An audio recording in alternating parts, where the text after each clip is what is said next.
Hi, everyone, and welcome to Small Biz Real Talk, where we have real conversations with entrepreneurs about the failures and the successes and everything in between. This is where we have conversations to help inspire you, give you insights about how to run your small business so that you can be successful too. I'm your host, Brandon Eldridge. I'm with the Colorado Small Business Development Center serving the Pikes Peak region. And today I'm here with my friend Nova, and we're at the Brit Pub. Don't forget the pub. The Brit Pub. The Brit Pub. The Brit Pub. I don't know why I say it like that. I'm just, honestly, guys, I am so excited to be here. This has been a pretty anticipated new dining experience for our community. Yeah. And I tell you, I feel like I need to be in like the gentleman's movie. I feel upscale here a little bit. How you doing, Brandon? Welcome to the pub. Yeah. You know, that kind of like gangster film. I love it. Do you know what? I feel like I'm cheating you a little bit, though, because you should really have a pint in front of you. Yeah. However, we've got our liquor license coming up on Friday. Okay, good. So, Yes. And by the time you're watching this, you're probably already going to have this experience, or at least you're going to be excited to come because they're opening, October 24th? Yeah, so 18th, 19th starts the soft openings. We do a few private parties, friends and family that week, VIP media, etc. But most importantly, the public are coming into this space 24th, 25th, 26th weekend. Okay. Huge opening weekend. We're going to have music, obviously drinks, the food, the Switchbacks watch party we're going to be having as well. It's the last season road game. Yeah. And obviously our neighbours are the Switchbacks. Yeah, we're right next to Yeah. Widener Field. Yeah. And one of the reasons it's been so anticipated is you put the sign up like 6 months ago. And I'm a season ticket. And I've been like, when is it? I can't wait, man. I can't wait to try some of the food, some of the cuisine, the experience. And it's just beautiful. We got fellow Prime Minister. Yes, of course. Yeah. I feel very regal with that. I think you mentioned the word regal, traditional. Yeah. Obviously, when people do come down, which, listen, we're so excited to open the doors. Okay, you've had a little sneak peek here. But there's several, it's not just the furniture that has been imported and made in England to give it that authenticity. Yeah, you said what we're sitting in, all the furniture came from England. Chesterfield, got a dartboard coming up. Got the piano, obviously. Yeah, That's very close to my heart because I've been playing for 35 years. That's from Colorado Piano Warehouse. Okay. Thank you, Rick. Massive shout out. Nice. The huge red phone box that you saw when you walked in. Yes. That's a 1935 phone box, original. Okay. So that's from England. Pub signs. We've got original pub signs as well. Great. To add that history. And then the private room is going to be called the Cavern. Okay. Are you a Beatles fan? A little bit, yeah. So the Cavern is the first ever venue the Beatles performed in, Liverpool. I see. And then the original actual venue got knocked down and they rebuilt it. Okay. However, we've managed to get a brick from the original venue. I love it. And a signed Paul McCartney autograph. I love it. Okay. And then we've got some songbooks as well. So we're going to put that. To be honest, this pub is turning into a British museum. Okay. But we love it. We love it. We love it. And much, much more. But like you mentioned, obviously the drinks, the food, the hospitality, and that connection with community is massive for us. Yeah. So you really wanted this place to feel authentic. Yeah. So you've gone to great lengths to make sure that a lot of this stuff is curated from Great Britain. Like, talk a little bit about the journey to get here and why that was so important to you. When you're a Brit, Okay. there's something about either owning your own pub, Yes. becoming a footballer, or do you know what I mean? Something like it's ingrained in you. Okay. Yeah. When you're born, I always joke about you get born with a Beatles songbook, okay, a football, proper football underneath your arm, a pint of real ale, and a curse book as well. Yes. Okay, that's the Brits. All right. But listen, many decades ago, I'm showing my age now, you always connected with family, friends, girlfriend. You went to a pub to read a book. There were like 4 pubs at the end of your street. It's ingrained. It's part of your DNA when you're a Brit. So we wanted to bring something like this right here in Colorado Springs. I love that. And that's what it is. It's kind of not giving back. That's weird, but trying to share our culture, our identity of what we had as kids in this incredible city. Sure. That is growing and moving forward. Sure. So did you ever dream as a kid that you'd have a pub in Colorado? No, do you know what? That journey's nuts. That's crazy. And I was joking about this with my wife a few weeks ago over dinner. I've just turned 40 as well. Okay. Congrats. Welcome to the club. Hello. Yes. Yeah.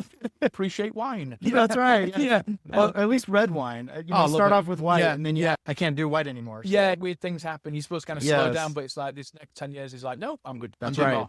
But did it? Yeah. I mean, there's always been talks around friends, hasn't there, and stuff. My buddies at home. But if you don't have the experience or people you work with within a team, you can't do it on your own. And that's the biggest factor. So you found a tribe Yeah. supporting this mission. A British tribe. A British tribe. Yeah, yeah. Okay. And talk a little bit about who those elements are, because to your point, running a business by yourself can be a very lonely thing. That's why SBDC exists, because a lot of people try and do it by themselves. Yeah. But you've built a portfolio of folks around you that you're not doing this alone. And so explain a little bit about how that's come about. And I don't think I could do it on my own. And that's the thing. I think you just knocked the nail on the head there. Well, long story short, I think you and I met several years ago when I was at Fox. That's right. Fox 21. I was doing a lifestyle show. I was the host on that. Live TV every single morning. Just over 3 years I did there. And one of the assignments I had, I think it was on the second year, I got asked to go out to the Brit Pub, because it was an existing pub. Okay. On the north end of town on Corporate This Drive. was an existing pub? Not this, as in the business. Got it. Right? Okay. And I got sent out there to do on location, they call it. Of course. And they said, no, but you go out there because you're British. I went, all right, okay, I'll go there. Anyway, I walked in. I'll never forget this, Brandon. I walked in. Out of the kitchen walks Chef Phil, executive chef, who is mine now, co-owner. Steve Jones, who's owner, founder. Yes. He walked out the kitchen. Marty Troy, who also walked out the kitchen, who is also now my co-owner. And we're all stood in this circle, and we look like we're about to do, like ring a ring, like doing a little dance. And we all just went, where are you from? Where are you from? All right, I'm from Bradford. Oh, you're from Macclesfield? Oh, God, that's only 40 minutes from my house in England. Anyway, so we started this like weird bond. And Steve will not mind me talking about this. And I think it's good to be transparent. So off camera that day, I said, so how's it going? Yeah. He went, well, we can't stay in this building. It's terrible. Location's a bit crummy. And to be honest, we need a fresh start. I said, well, what do you need? What are you looking for? He said, primarily next to a football stadium. And I went, give me 2 days. Give me 2 days. Yes. So at the time I still am doing, obviously I'm working with Switchbacks on the media side of things. Yeah. I got in touch with a gentleman called Robert Carr. And Robert Carr is a director of Switchbacks and works for Widener. Okay. One of the top dogs at Widener, massive football fan. I'm going to get done for saying that. And then I rung him up. I said, Robert, do you have any locations we can put a pub? And he went, come on down to the stadium. I want to show you something. Yeah. And I'll never forget it. This was like early last year. I was stood outside there and he went, what do you think? And he just points up at the apartments that were in the Experience apartments. And he said, this, where we are now, is going to be the gym. Apartments. And I went, what are you telling me for? The gym. As in the workout gym, yeah? Okay. And he goes, however, how do you feel about putting a pub in here? So we wandered around. We were like, well, let's see if it happens. Next thing you know, the kind of working out we like to do. That's a lot. Exactly. Yes. All that stuff. Yes. So we were within obviously a few weeks. It's like there was talk, we walked around, etc. And eventually, we signed a lease on this place. Incredible. And from there, Steve approached me and offered me, he said, would you like to come in as one of the owners? And I was like, I've never owned a pub in my life, let alone like what? Yeah. Do you know what I mean? I'm like, he goes, no. Why don't you do all the marketing, social media, deal with people, talk to people, interviews? Do you know what I mean? I'm not good at that. I'm not good at that. Like, you can obviously work with the community. You can stand in front of people. You know what I mean? It's like, that's your forte. Well, you're here to tell that story. Yeah. So that's exactly why we're part of it. It's a long story short story. That's where we are. However, I would like to mention one delightful person who has coming in the last month. That's Meredith Klub. Yes, Meredith. I had the pleasure of meeting her. She's wonderful. She's like the mum of the group. She kind of makes sure we're all in ducks are in a row, very organized, great head on, like really level-headed. Yeah. And very respected around town because she was a GM at Jack Quinn's. Okay.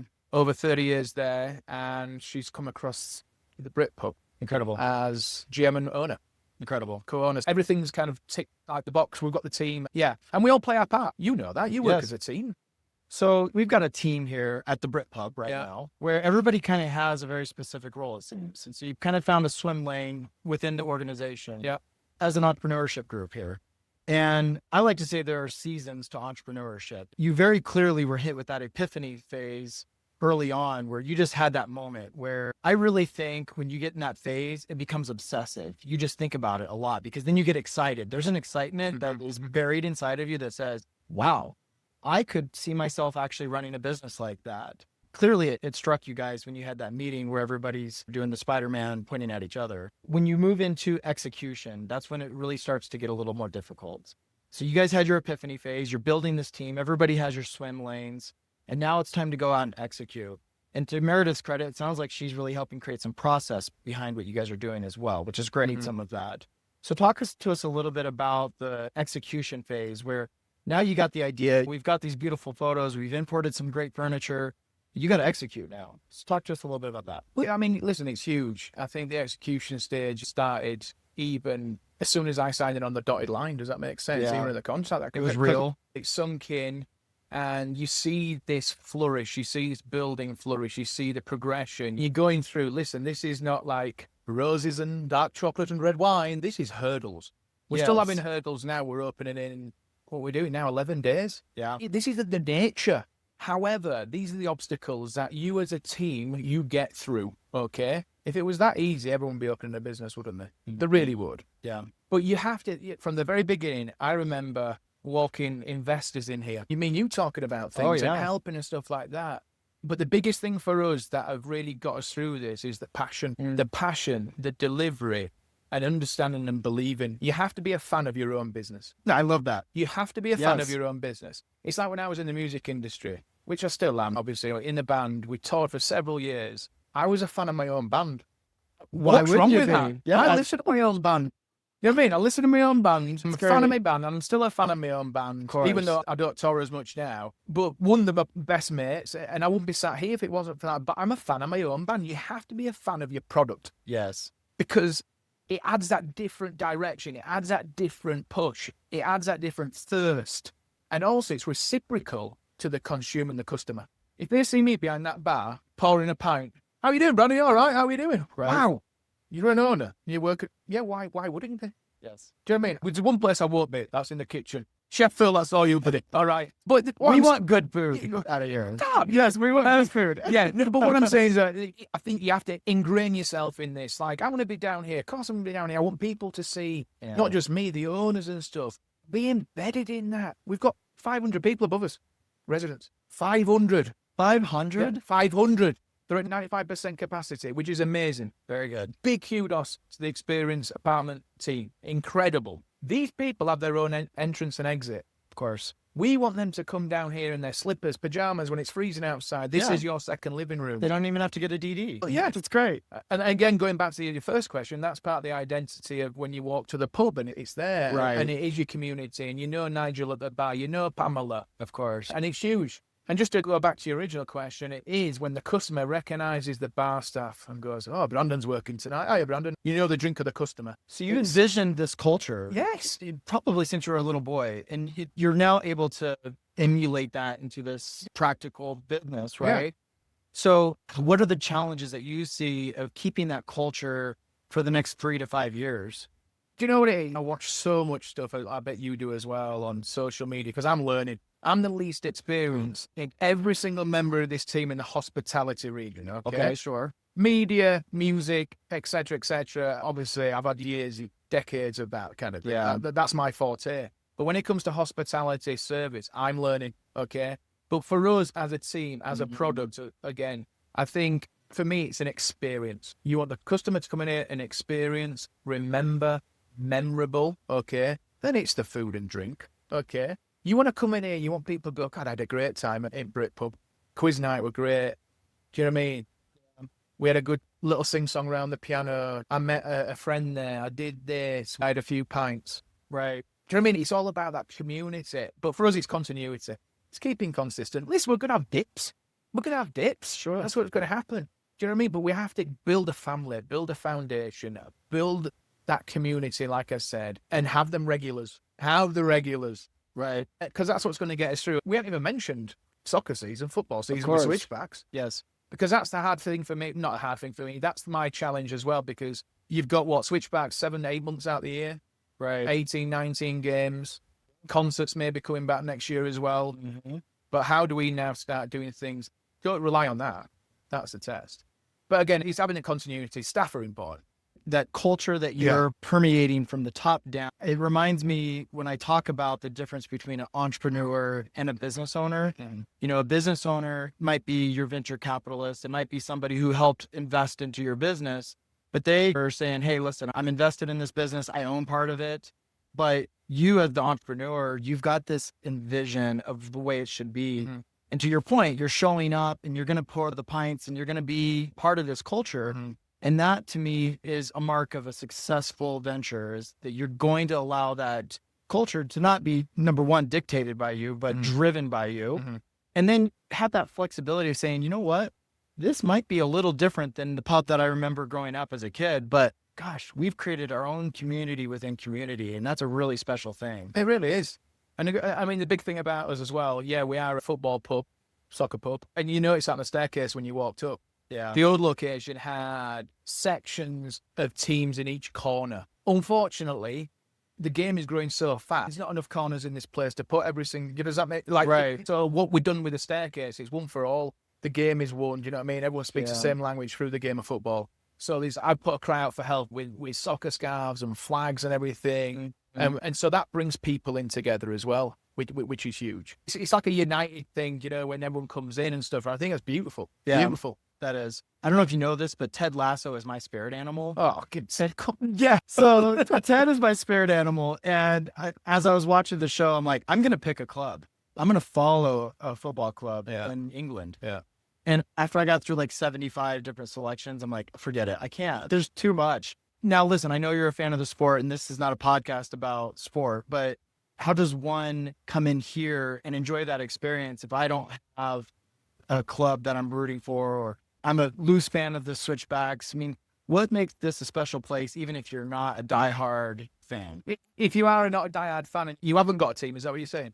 Not really, yeah. I'm No. not very confident with that, would it? No, I'm an American football fan. I know so you are. You're a Chief, aren't you? Chiefs. Come yeah. on, Yeah, Chiefs. Oh, yeah. Yeah. I love it. Yeah. So to me, a pub like this, it might be intimidating at first to say, oh, I'm not a soccer fan. I'm not a football guy. But you're going to have community in here. You're going to have a special place where people can come and be part of that culture still. All right. How would you encourage somebody? All right. Okay. If you're like a first timer. Yes. Right. You've got some of the best groups in here on a weekend that will look after you and put an arm around you. Okay? Excellent. So That's we what I need have to hear. Yes. Arsenal, Liverpool, Chelsea, Tottenham, like supporters groups. Okay. Yes. Support groups. Supporters groups. This is what I'm saying. I'm So a big EPL. fan of support groups. You know, we're talking a lot about AI these days, and I want to ask you about that here shortly. But we put together groups of folks that know AI just so that I can have a support group, truly. But so you're saying that you have support groups that are going to like wrap your arms around you and embrace you. So weekends, Saturdays, we'll be open at 5 a.m. What? Yep. Sundays, we open at 7 a.m. Oh my gosh, I love it. And then we don't close till 11 p.m. Yes. Okay. So think of an average, say Switchbacks are in season. We open at 5 a.m. on Saturday. You'll have Arsenal groups, Liverpool groups, whatever games on from the EPL. So we televise the British games, okay? I see. But you've got groups coming here as small as 10 right up until maybe 100, okay? Then you've got to think about that. These guys start pre-gaming, 1, 2 o'clock in the afternoon, maybe? Sure. You know what I mean? So, was that ever articulated in your business plan? Clearly, you have intuition behind this. You know that the fans are going to want to come at certain times, and you're going to align with certain events. Where in your business plan did you guys articulate, hey, this is our market. This is how we're going to serve this community? Well, straight away, right away. I mean, that's one of the pinnacle points in the business plan. Obviously, was the British culture, bringing that in, the food, the identity, one of its kind. Okay, yeah. One of its kind. But having a primarily football pub next to a football stadium, I mean, hello, that's a match made in heaven. Yes. And with the Switchback Stadium, but also the supporters group, and in bringing that identity again, which the old location already had, but now we're going to flourish even more. You got to think about this, Brandon. Next year, one of the biggest competitions in the sporting world is happening, which is, of course, the World Cup. Yeah, some of the games are going to be in Kansas City. So I got my ticket. Yes. All right. But what I'm saying is, like the last World Cup that was hosted in America, the game just went up. It went up. Yeah. Like the kids were like, Mommy, what's that game? I want to play that game. Yeah, you're striking while the iron's hot right now. That's what I'm saying. So next year we'll do the same thing. It'll go, oh my God, the kids. And then the sport just grows. So for us, listen, it's not football, soccer is never going to be as big as, like, say, Europe, okay? Because you've got your 4 babies, haven't you? You've got American football, hockey, basketball, and baseball. They're your babies, haven't you? All right? Soccer's probably just, maybe, does it go 5? Does it go 6, maybe? Because you got tennis, you got lacrosse. Yeah. But what I'm saying is, still is a market to push. There still is a market to bring the game, and this is the balance that we have. We're televising that game primary. Yeah. Yes, we've got Formula One, we've got American football, etc., but that is the package. I appreciate you putting that in context, but I still want to tie this back to your business plan because you have a product and you know who you're serving and you've aligned maybe even geographic or your hours of operation to your clients. You know who you're serving. And so part of your business plan is to say, hey, we're going to have different hours of operation than the rest of the Irish pubs in town or whatever. You've really identified and narrowed in what your client base looks like. And you've done that through your business plan. And that is, to me, one of the keys to success. We talk a lot about business plans at the SBDC. We walk through that. And part of the reason is because if you don't know where you're going and who you're serving, how do you know what activities and actions you're taking today? So outside of maybe your hours of operation, the decor, and just the general footprint, like we're right here next to a football stadium, right? What are some of the things in your business plan that help kind of direct some of your activities today? I think, obviously, you mentioned location as well. Okay. Accessibility is huge. Okay. Yeah. But also, how do we connect in values? A big thing, value. Yeah. All right. Price point is massive. Okay. Product is huge. Okay. Yes, you must have thought through the menu and all of these. I'm being transparent here, all right? That menu, and again, no disrespect to the old location. It's gone from there to up there. Wow. And that's, again, team. That's, again, careful thinking. That chef from a blank canvas wanting to bring what his delivery of his passion of the food, what he's learned throughout his career, right, as well. It's a step up. I call it a gastro pub feel. It's a gastro pub. Sure. It's pub grub, but it's very nice pub grub. Yeah. And that together balances with the products even behind the bar as well. Do you know what I mean? Even the liquor and stuff. And we're bringing real ale in, cask ale. Interesting. We're going to be the only pub in Southern Colorado offering that Yeah. in a collaboration with a brewery back in Denver. Okay, very good. Hogshead, which adds that traditionalness again. But going back to your original question about the business plan, I don't think it was yourself. I think, but Steve went, we need to do a business plan. I went, what business plan? Just Let's do do a restaurant. I've seen 100 of them. Yeah. And that's, listen, I'm being very transparent here. Like, I didn't have a clue what a business plan was. Yeah. He goes, you need a business plan. Every business has a business plan. Yeah. And I remember Steve asking for help. I think we reached out to you as well, didn't we? We got At some the assistance. SBDC, Yeah, we got yes. some assistance from you. Thank you so much. And then once you get it, you get this kind of this roadmap. Yes. It's like an instruction. It's like a booklet of everything that you do, from percentage points to location to collaborations. Do you know what I mean? Community, press, media. Like, there's stuff like, no, but you've got a section in there doing marketing. You need to fill it out. I was like, what? Do what? Like, what are you going to do? You've known marketing for most of your career, but yet here we are asking you to define it and put it on paper. Because then, Yeah. 6 months from now, maybe you go back to that and say, oh my gosh, I missed that one element. I need to go back and make sure we incorporate that. Because people think, oh, marketing, oh, you're the guy on the TV. Right. You know what I mean? You go on social media. Well, yeah, that's probably a small percentage. Of course. It really is. But like, you got to look at analytics, statistics. Like now, because we opened Codswell up as well, the fish and chip shop. I'm doing that, but obviously I'm going to be doing this. But now, even from that, I'm looking at analytics, like what's selling right? How many people coming through the door? How can we do pushes? How can we do this? Yeah. There's so much into it. Even I'm learning every single day, Bram. I love it. I'm like a sponge. So at the happy minute. to hear Like a that. sponge. Soaking We're it going all to in. infuse you, man. Which is good. It's good. I want to real briefly talk about AI. And I know this is a pub and I'm sitting in a wheelchair, not an AI chair. It's real. However, there's got to be some things that you guys have found AI is complementing your business right now. Do you find that it's helping streamline emails, streamline processes, streamline anything in general? Or do you feel like that's still not really impacting your business too much yet? Yeah, probably not yet. I like it. Okay. I'll be honest. Yep. But I don't know where it's going. Okay. That's the thing. I don't know. What do you think? Because obviously you come across lots of businesses. You are, obviously, when it comes to business plans and it comes to things where you're really delving in a lot of information daily, a lot of content. What do you think? I mean, I'm thinking about your space over there. What did you call the side room? oh, the private room, the cavern. The cavern. I'm thinking about using that space to create event ideas. So you could use AI to do some image generation to say, what could this place look like if we did this kind of party, or if we had a birthday party or a professional setting. So you could use AI to help kind of just transform the space immediately without having to decorate it. Yeah. I could also see streamlining things like wait times, or, obviously you're going to buy systems and things like that that are going to help integrate to make the client experience great. But a lot of stuff on the back end where administratively, hopefully you can find some software and some tools that are helpful. And I will say, and this is what I encourage everyone, just start dabbling in it today. Yeah. Because even though it is a little scary and you're not really sure where it's going, just get you a ChatGPT basic account, pay $20 a month for it. And I think you'll find some of your team will actually find value in using some of the components of it. So I am dabbling. Yeah. I think everyone's having a little dabble, aren't they? Little dabble. Yeah. Dabble in it. I think that way, when major changes happen, you're at least following the trend. You can know, on Instagram, when things change. You're like, wait, that doesn't look right. They changed something. The algorithm changed, or the way the flow works. you'll notice those things because you use it daily. And I Yeah. think the same thing with AI. Just try and use it more often. How do you feel about the creatives? How do you feel going down that road? So, for example, if you it's challenging. make me a commercial for this and you don't use no human, or if there's a voiceover, for example, or something that's much more creative where you need the initial person, i.e., if it's director, producer, editor, etc. How do you feel about going like that, taking away from a job? How do Well, you feel we're about that? always about shop small, shop local, and, Yeah. and leaning into resources in our own community. Mhm. But at the same time, maybe you don't have those resources. And if you either are faced with not doing it at all or using some AI to get something done to help your business, you might have to choose the latter. Now, if you get to a place where you can hire a contractor to help make quality work, our podcast is produced through a marketing agency. I'm not using AI for that, but we have the ability to do that. For us, I will say, use it if you have to, but when you know that you need that quality work and that human touch, find that sweet spot where you can actually bring on somebody that can do it with you. It's interesting because my best friend, lead singer of the band, Danny, 2 weeks ago, he sent me a song, one of our old songs.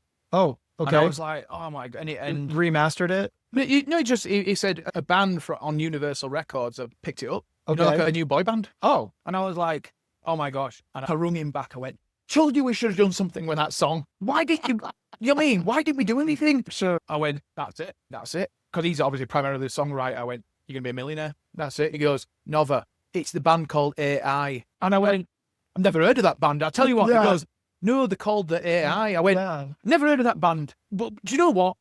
Anyway, I was so mad because this Sure. song had legs. I've always liked this song, but we never did anything with Yeah. it. And he just sent me, went, Nova, go check out this website. Holy moly. I've never heard. I put through like little piano stuff and oh my gosh, it's like a polish. It's like working with the best producer ever. Sure. It's like your songs sounding the best they'll ever Well, sound. my emails as a professional sound a lot better when I use AI. But I think to your point, anything that you can do to refine the edges, Mhm. even if it's just looking at your menu and some of the design layouts, I mean, Mhm. sometimes AI can be used in those ways. So listen, I don't want to harp on AI. No. because, But I like to, I'm glad we had a little chat. I think it's important, isn't it? So. As somebody who's launching a really incredible venture Mhm. and you guys have had some ups and downs so far, and you're excited to get this place launched and bring it Mhm. to the community, which we are as well.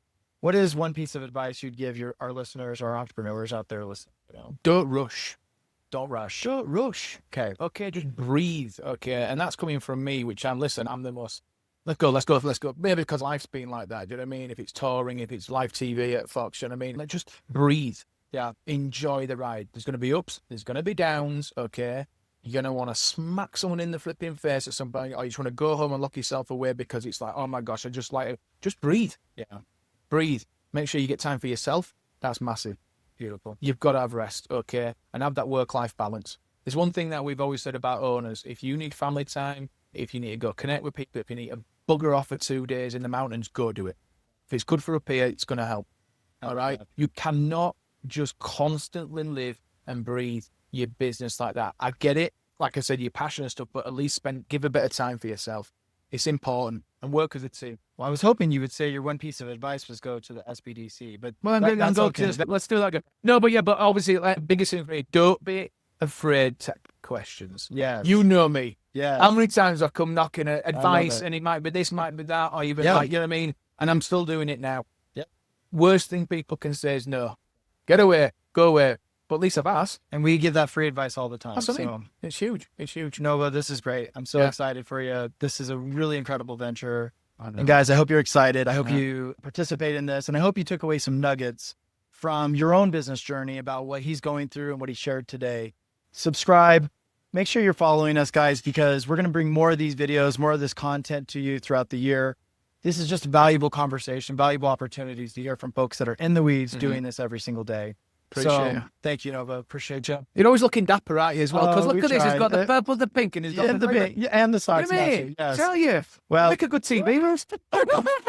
all right, friends. Shop small, shop local. Until next time. Cheers. Yeah. Piece of piss, that. I could have sat and talked even more.